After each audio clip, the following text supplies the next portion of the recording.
All right. Yesterday we finished a page. This is page 1. That is page 2. Here's page 3. So we're just gonna, we're gonna dive in on this one. There we go. Today I really should get Procreate Dreams installed and maybe figure out how to run it. I have an interest in figuring out animation.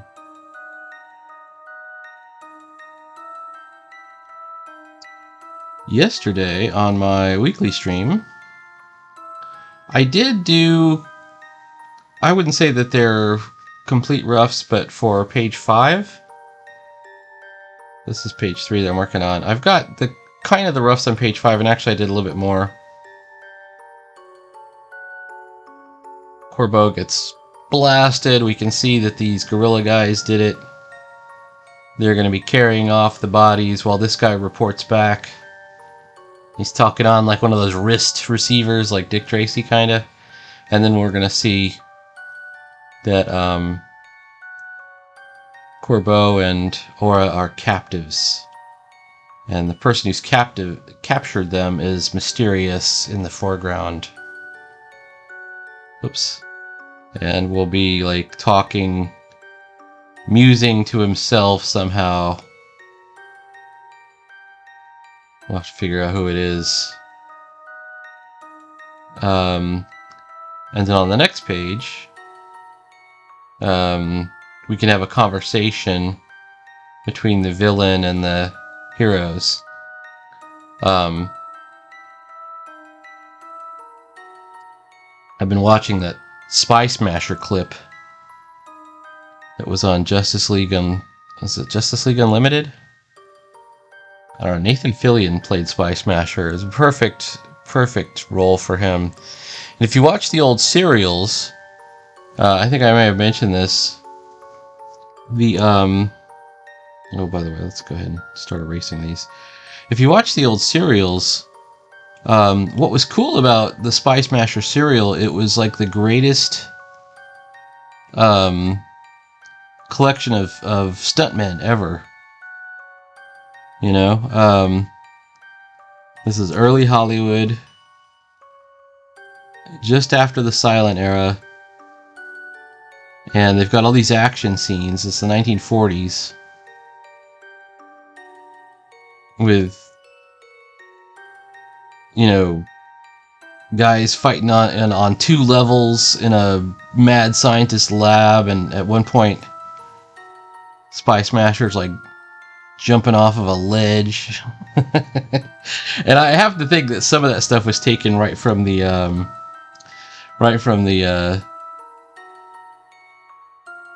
serial, because some of the stuff in the Justice League Justice League Unlimited clip is taken from the serial. If you want to see a really great video about it, check out FizzFop. I think it's called Spy Smasher, Forgotten Hero of the Golden Age. Something like that. Not forgotten by me.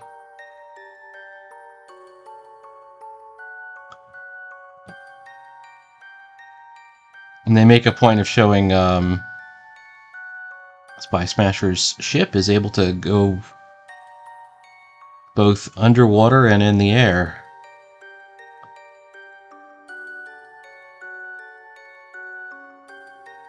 There we go. Now this is, like I said, it's not the only influence that we had. Air Sub DX was the other one, which is an air sub. That's Carl Burgos. Early Submariner with Bill Everett also had air subs. They were called air subs that what the Atlanteans had. All right. Now this panel is got a lot of sort of background going on. It's where they have the submarine over here flying in towards the cave. So let me switch my nib here back to Rusty Nib. And I've got some foreground seaweed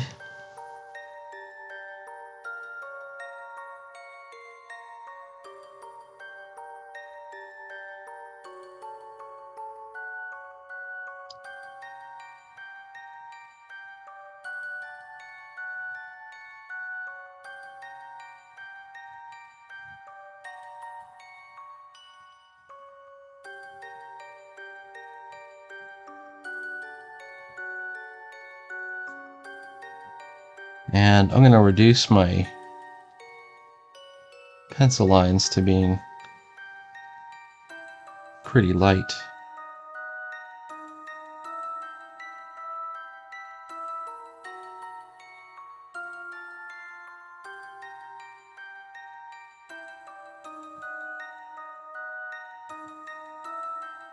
It's now 7:50 in the morning.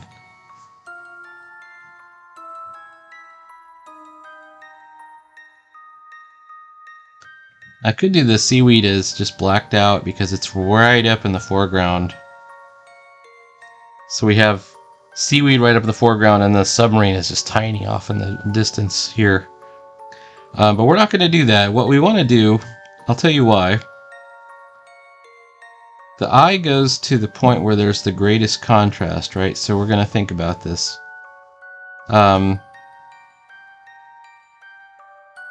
We could black those out, but rather, if we go ahead and detail them, and then we got to make something dark around here, like maybe the back area of these rocks will be dark. And we want to put it about, I don't know, 30% darkness in the panel anyways, because that's the mix. The mix that's been recommended to me anyways is 30%.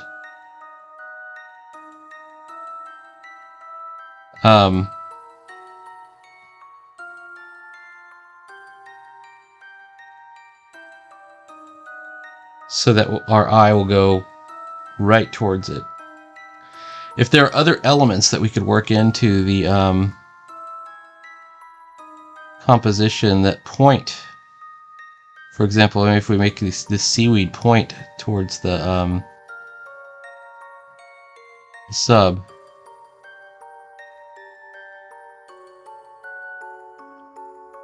that would be good as well. That also helps lead our eye in the right direction. Although this stuff, this seaweed is going to point up to these letters over here. That is a subtle manipulation. If it doesn't point the right direction, it's probably okay. As long as it's not pointing in the wrong direction. Pointing away from things. In this case, it's at least pointing to that thing over there. I think we're okay.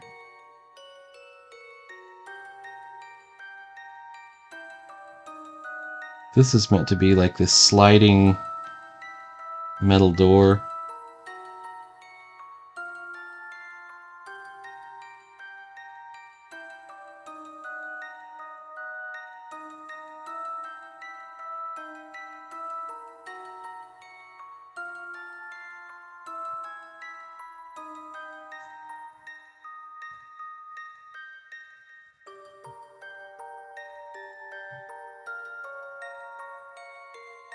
Oh, I do have to block this out. Let's go ahead and block it out.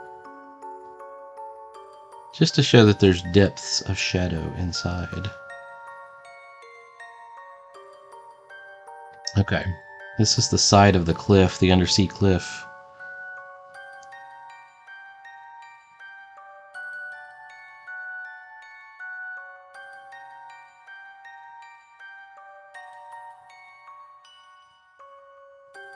Right here.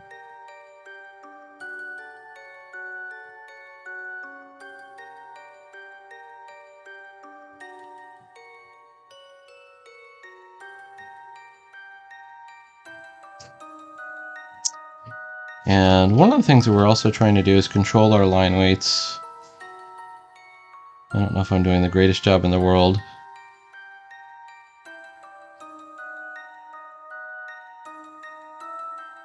Thinner line weights tend to be receding further back. Thicker line weights are up front, so you notice I've got even, look at how thick this line weight is. That's how we know that that stuff's up in front. So when we get to the submarine itself, it's going to have fairly thin line weights. But on the plus side, we're going to use a contrast trick, I hope, if I can pull it off.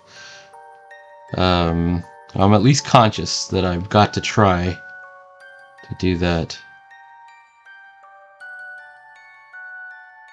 Oh, and I have some an idea for the stuff that's floating off of it, like a curtain almost.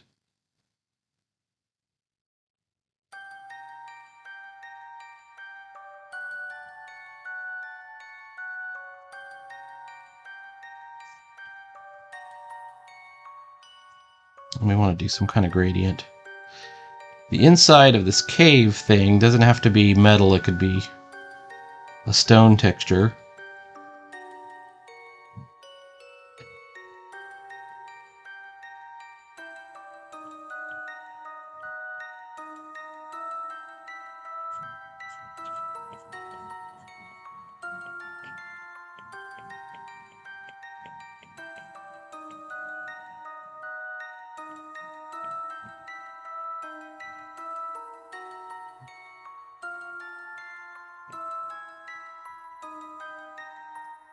We got the beginnings of something. Alright, now what we're going to have to do is we're going to do some overlapping, right? So I've got... none of my elements are overlapping yet. Seaweed, opening, cliff. This is superimposed, that's close. So what I need to do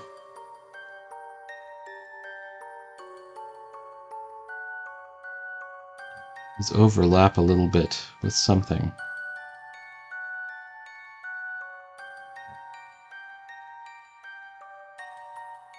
And that gives us some visual clues or cues.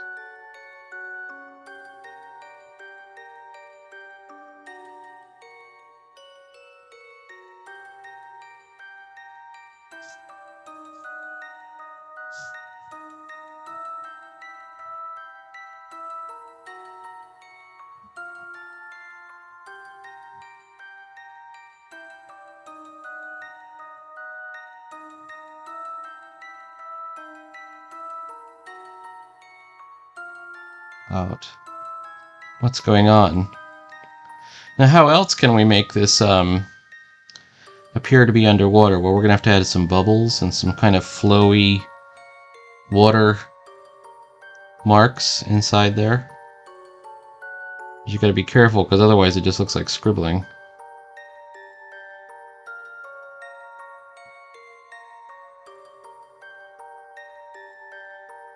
Let's do some bubbles here. How about a bubble here?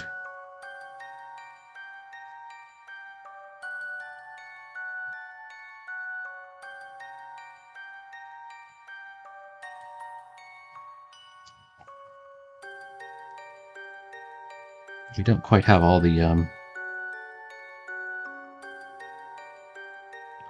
elements or the textures right.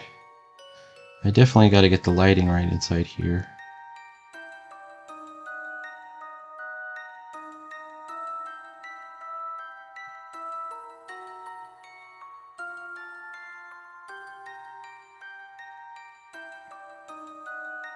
Almost.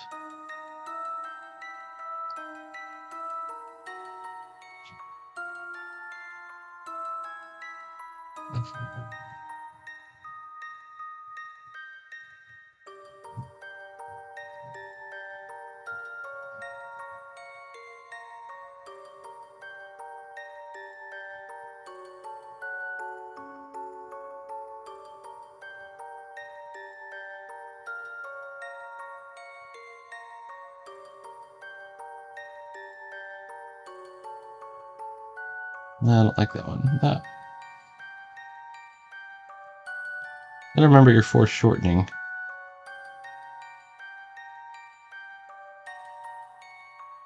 There we go.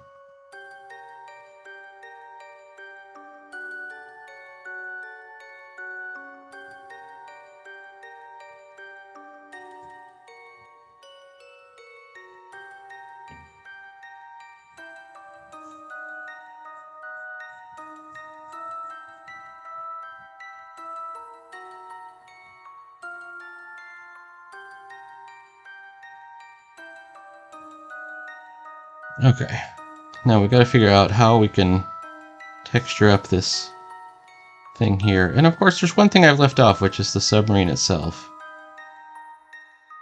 Or the air sub, as we're calling it.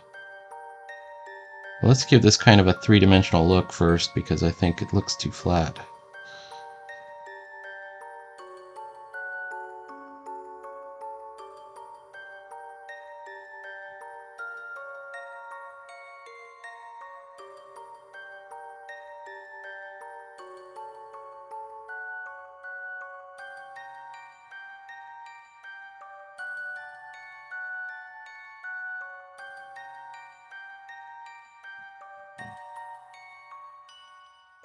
Alright, we're starting to get some texture to it. And then once again, just like before, we're going to do some bubbles, but let's go ahead and do the ship first. See how I've got these flowy lines? You can see the air sub, it's just as much at home underwater as it is in the air. It's supposed to look graceful. A flying fish, almost.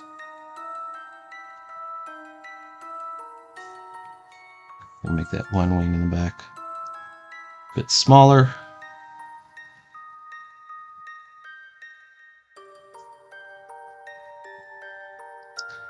Now we got two choices. We can either make this black or make the area around it black, but we gotta create the maximum amount of contrast around this guy. So I'll draw some bubbles. And I don't have... I'm not doing this in grayscale, you know, with like a gray tone to put it behind it, or I don't have any... I have zip tone, but I'm not going to use it on this. I'm trying to be consistent.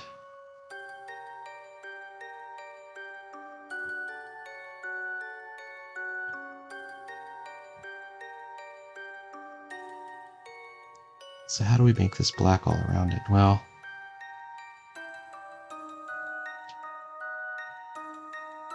let's put this black sun area behind it.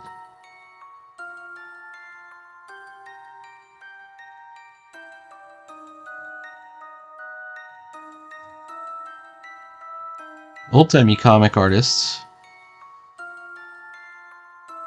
had a real easy solution for this. They would just do this. That's all it takes. That's fine too. It looks okay for right now. You know, it's almost like it's just pointing to it, just like, look over here. These are bubbles.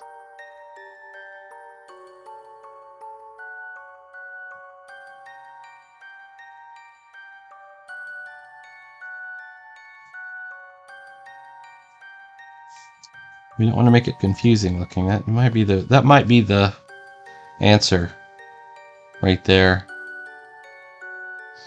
All right, we're gonna make.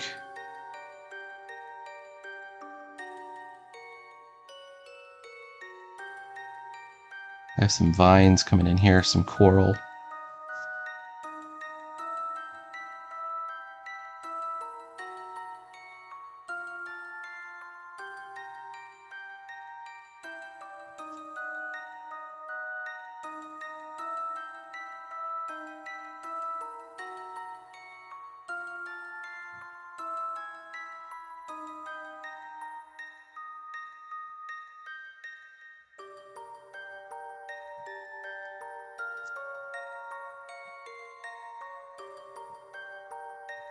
Alright, how are we going to do this flowy thing?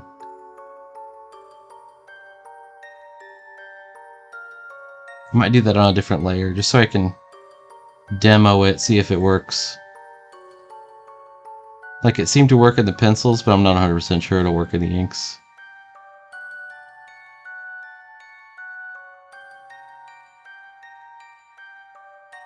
Let's make some more bubbles coming up.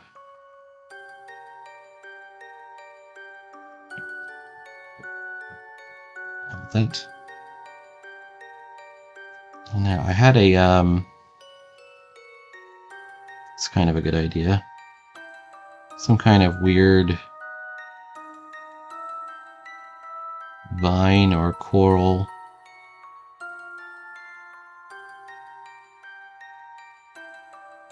Coming down.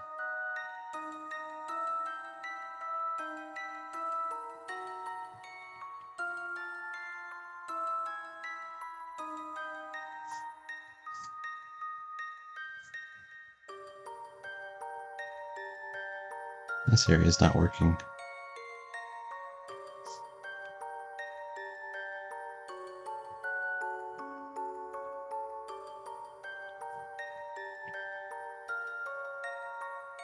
You can also black out. That's another option. I could black out the entire sort of ocean area back there.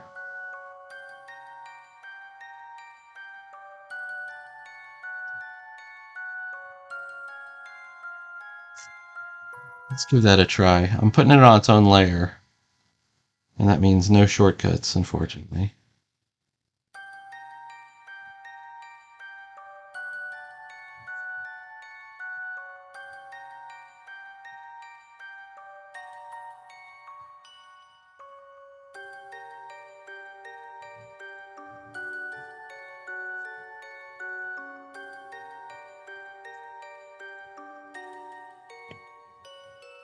This might make things weird for that flowy line that I had planned on.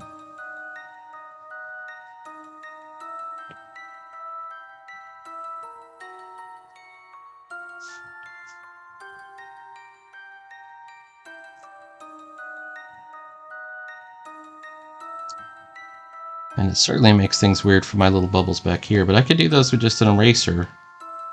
Maybe.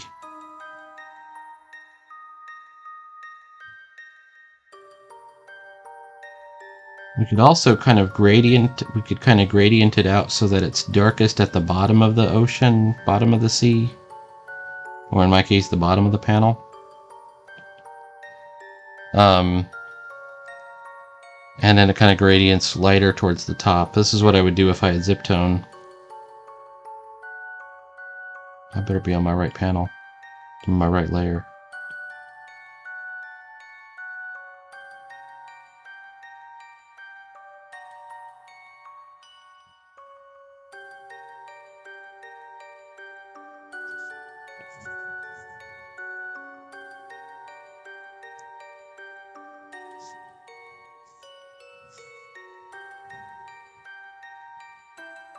You know what? I think it's going to look fine if I do that. I will have to redraw my my bubbles to superimpose them up top. But that does give us more contrast. And because it's all in its own layer, we can kind of demo it both ways.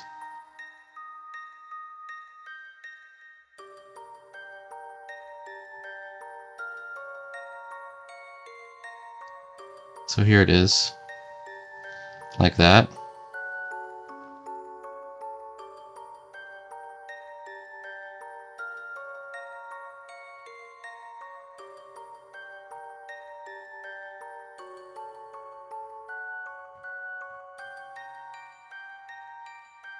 The bubbles from the ship go off behind it.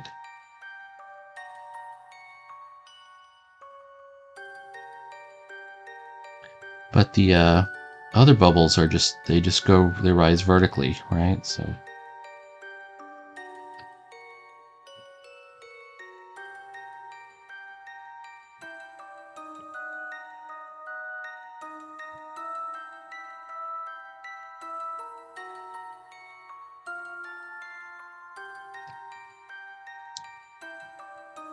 it does give it a much more stark kind of look to it, ocean-wise. My sort of flowy lines, I don't know if they work or not work. But first of all, let's get back on layer 11. We're going to erase anything that I put back here that could cause interference.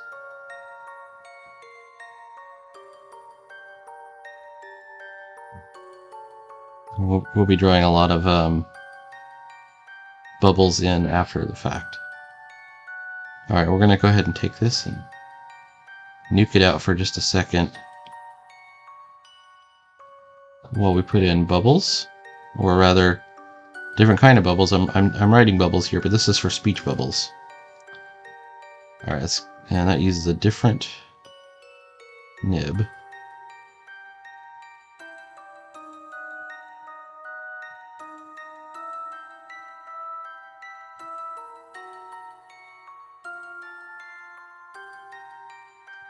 Star. Not ready to R.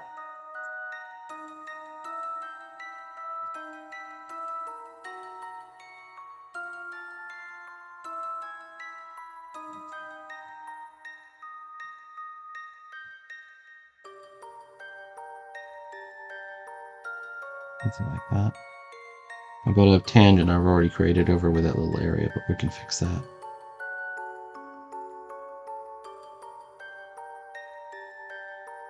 Okay. Now,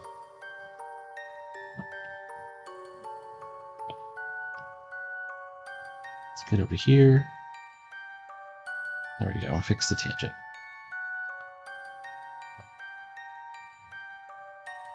Let's go ahead and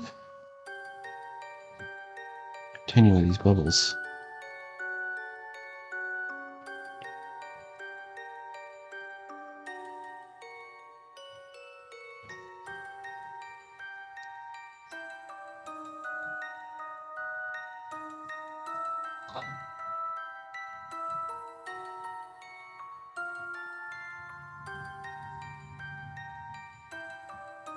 Something like that.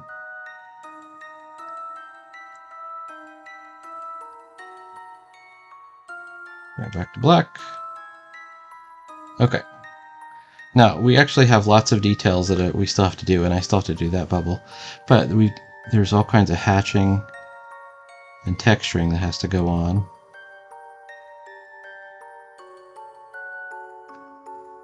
In my opinion.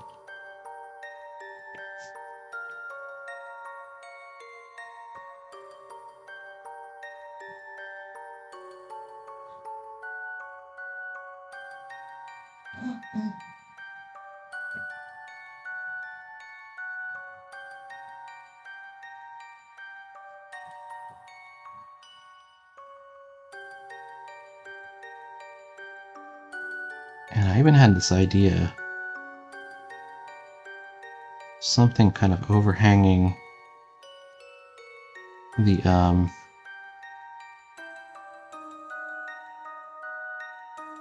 entrance,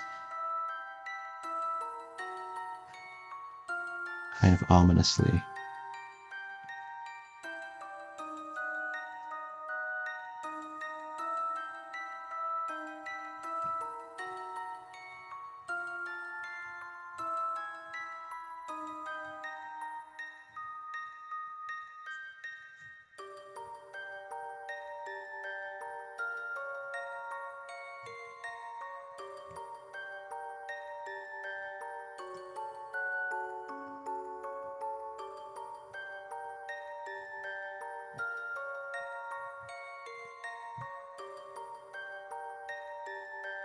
Let's reduce the pencils out entirely. Take a look at what we got.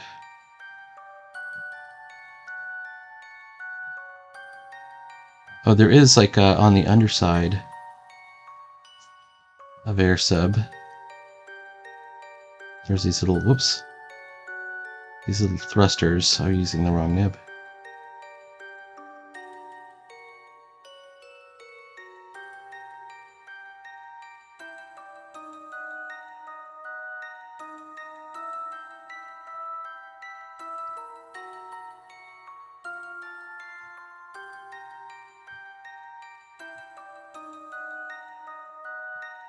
Oops.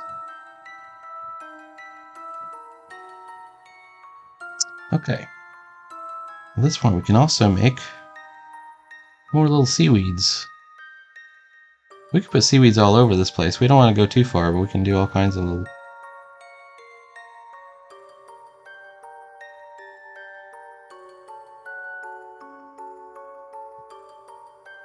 I think I could do fish swimming around, you know?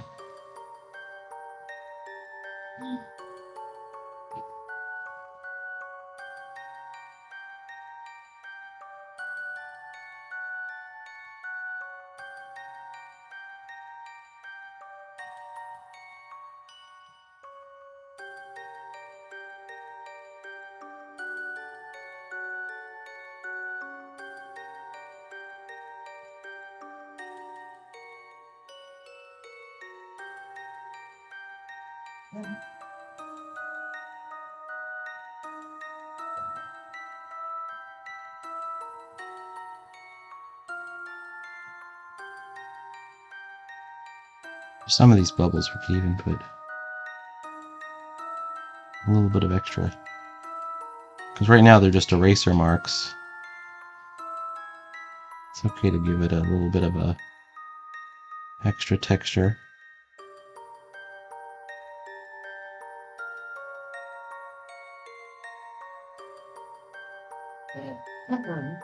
So that everyone knows they're bubbles.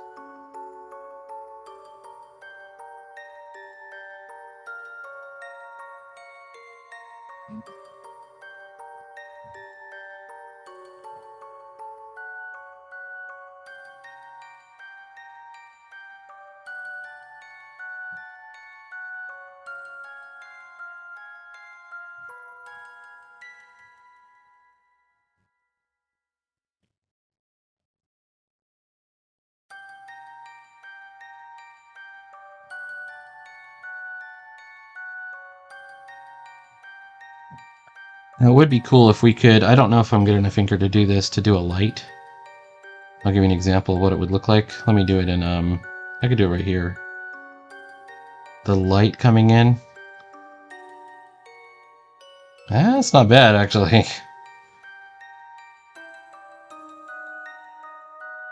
I like the thinner line. Let's do the thin line.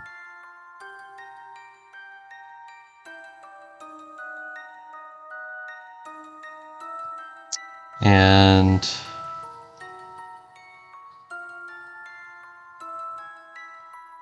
you can even do, well, I'm at 32 minutes. Well, we could even do a thing like where we hatch everything but the line, so it just shows up as light. I think that goes a little too far, though. I think we would run the risk of causing a real problem.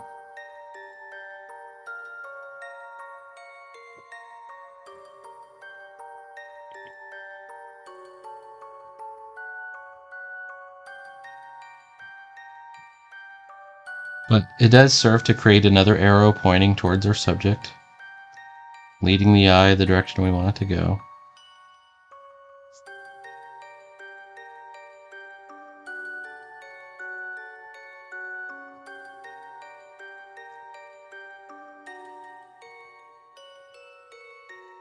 When we shade this at the mid-tone, the gray tone, makes it sink back.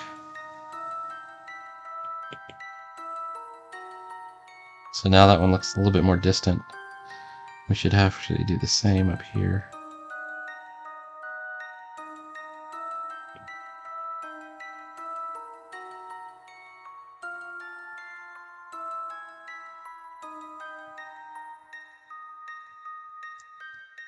Alright.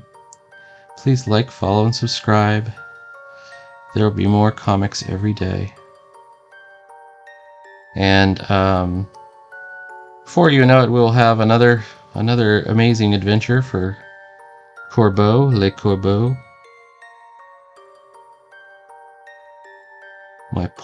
One of my pulp adventurer characters.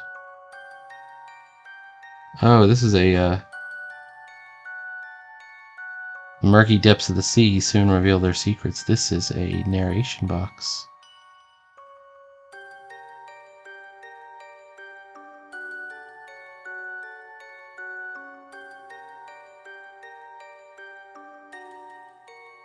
Let's make sure. I was in the bubbles layer. I was using the wrong line.